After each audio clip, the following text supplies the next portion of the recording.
Alrighty, hello everybody. I just wanted to pull out some things out of my new book, Invasion Volume 2, that you can get at invasionbook.com.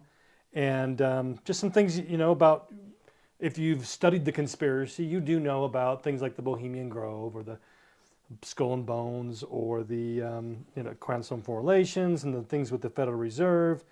But I wanted to kind of pull some things out specifically about a few of these things that maybe you haven't read. Well, I'm sure you haven't read elsewhere.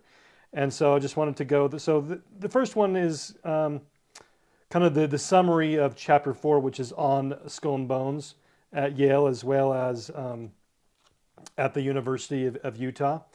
And so we're just going back to page 94. Here we go. So just really summarizing what it is that we learn through the whole thing about both Yale and University of Utah chapters. So we've got pictures in the book that we didn't have in volume 1 and a good summary, I think. So really all of this is this significance, and it says that, so I said to recap our understanding of Skull and Bones at the University of Utah. It was brought here by a Yale Skull and Bones member under the instruction of a fellow Yale bonesman. The rites are performed on what they call hallowed grounds. These rites are ungodly and very trying, they say, leading some to actually go temporarily insane. The rites are the same rites as those brought here by its Yale founders. Yale and University of Utah bonesmen are regularly placed in positions of prominence and power. So that's the recap of the things that we've learned and we can document and prove as laid out here in volume 2. And then some interesting things I thought about the Bohemian Club and the Bohemian Grove that I thought were really important to understand. Things that you haven't seen elsewhere, other videos and exposés, and there is a local link to the Bohemian Grove as well.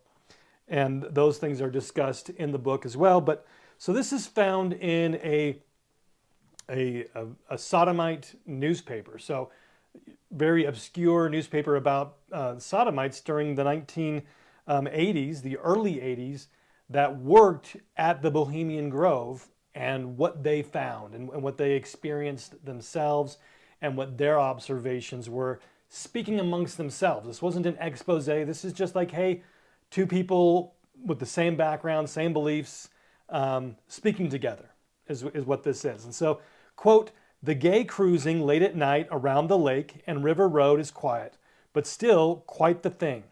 Many a Bohemian widow," meaning a living spouse of a Bohemian, called a widow because they weren't really wives, but set pieces, a cover for the public, would freak if she knew that what her bohunk was doing in the redwoods and with whom. Lunch at the Owl's Nest last Saturday had at the head table Gerald Ford, Kissinger, Helmut Schmidt, Alexander Haig, David Rockefeller, and George Shultz. Haig, wearing light blue pre-washed denims, was passed a note over his Eggs Benedict breakfast that read, "Alexander Haig is surrounded by Grove fairies.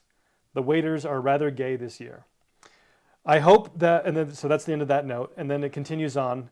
"I hope that the Bohemian widows realize that each of their husbands is a heterosexual or homosexual philanderer. I have met several who were both." End of quote. So those are some things I think we haven't heard elsewhere that really speak to what's really going on behind the scenes and why Democrat to Republican, Republican to Democrat, our freedoms continue to deteriorate. That we need to start focusing on things that actually work instead of the distractions set up by these very same people that make us think we're moving in a certain direction, we're going to fix things, but are designed to keep them in power. If we don't understand that, we're going to keep doing the wrong thing. So this book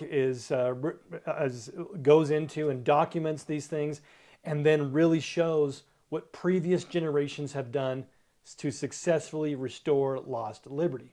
So I encourage you to go to invasionbook.com and pick up your copy of Volume 1 and 2 today. I'm Ben McClintock, Tree of Liberty Society. We'll see you next time.